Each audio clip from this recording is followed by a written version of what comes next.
You're McPike? Most of my life. I was Batman in the 3rd grade, but that seems to have passed. Frank McPike was a wonderful guy. He was a good guy. He was an honest, straight-ahead, straight shooter. All right, listen up.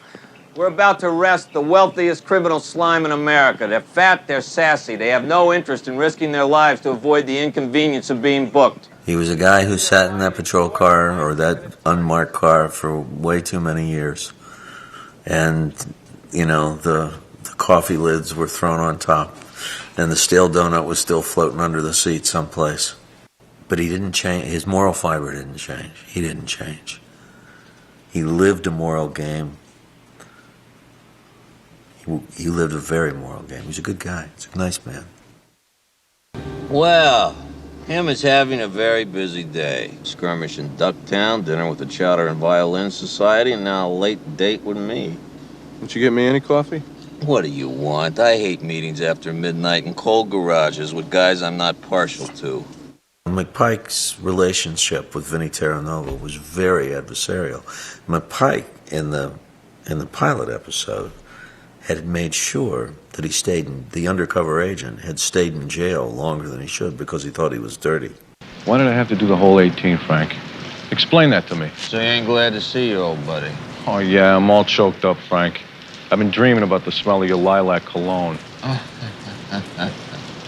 The adversarial relationship ended when McPike realized that Vinnie wasn't dirty, that he was indeed a dedicated undercover cop. And it may start back with Nobody Gets Out of Here Alive. Sonny! Sonny! Because he turns to me at one point when Sonny Steelgrave electrocutes himself and says, I wish it was you. I wish it were you. You know, that's, as much as of a powerful line it is, it catches you off guard, too. And I know, even though you know it's coming, even as an actor, it catches you off guard. Yeah, well, I gotta go, Frank. I got a dinner with my producer. You got what with your producer? I got dinner with my producer? It's all right, Frank. Want to come watch us record later? I'll leave your name at the door, okay? Oh, Frank, wear leather, okay? Love you, babe. Kenny has great instincts for, and you may not agree with him sometimes, but about where that character was going, what he wanted to do, what the reaction was. He was really upset that there was an adversarial relationship between McPike and Terranova in the beginning. You're supposed to wait downstairs. If they're casing this and you walk in here, you're gonna get made. Now, you just play things the way you want, don't you? I want to be alone with them. And it was important to him that there could be some kind of a bond where he could trust McPike. You know, and for me, at that point, I was thinking, nah, I don't need that, man. Come on, let's just go with what's written here. Let's jump that. As time went on, I think he was exactly right. You're part of my family too, Vinny. I don't want to see a member of my family hurt any more than you do.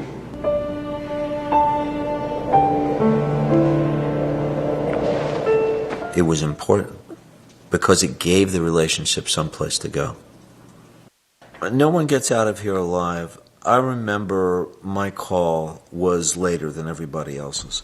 And I got there about the time that they'd been fighting for 3 or 4 hours. It's all supposed to be fake this and fake that. And I walked in, and I'd been around for a while at that point, and I looked at these two guys who were utterly and totally exhausted and a little cut up. They had fought and rolled around on that floor for 4 hours. And then I thought the scene that followed, you know, I thought that was a wonderful scene. That the uncovering of the undercover and the admissions and who I am and where I am. I want you to know there's a lot about who you are that I feel close to. I think Ray Sharking was one of the most giving actors that I've ever been around. Hey, it belongs to me. Uh-oh. Don't you push me. You don't know how close I came to letting him kill you.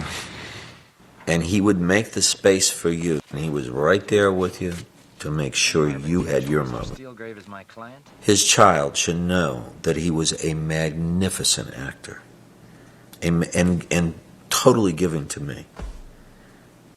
There were wonderful, wonderful, wonderful guest stars and, and these wonderful actors. Has there been another show that's been that blessed with that kind of star lineup or people who are about to be stars? But good actors, beyond stars, star schmar, wonderful, good, solid actors. It's not one of those designed or pre-planned things, but the commitment to it on everybody's part, and the people, and from producers to writers, directors, to definitely the crew that I worked with, to the actors, as crazy as some of them were. It was one of those times where all the right formulas, people, elements came together, and it worked. It was good. As the years passed, it was the three, that relationship between the three. That was my favorite. I think I got something. You got a strike. I can't believe it. I can't believe it. I don't believe it. I think I got something here. Get it, Benny! Come on, that's it. Come here, you little beauty. Come here. Yeah. That one I've never thought about before. That was my favorite part of the show. Happy trails to you until we meet again. Happy trails to you. Keep smiling until then.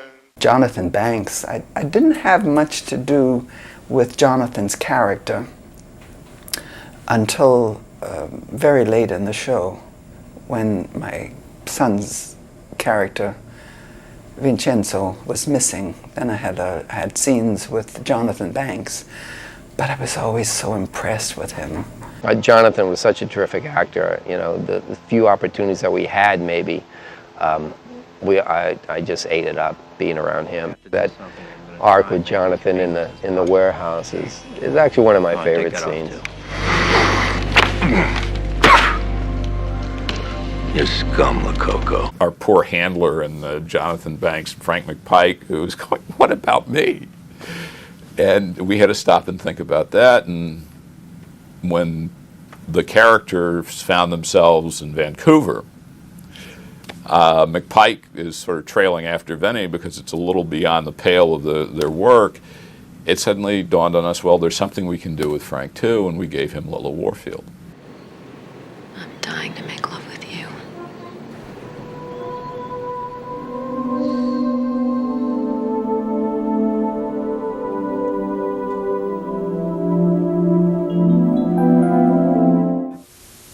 I am going. Juicer? You.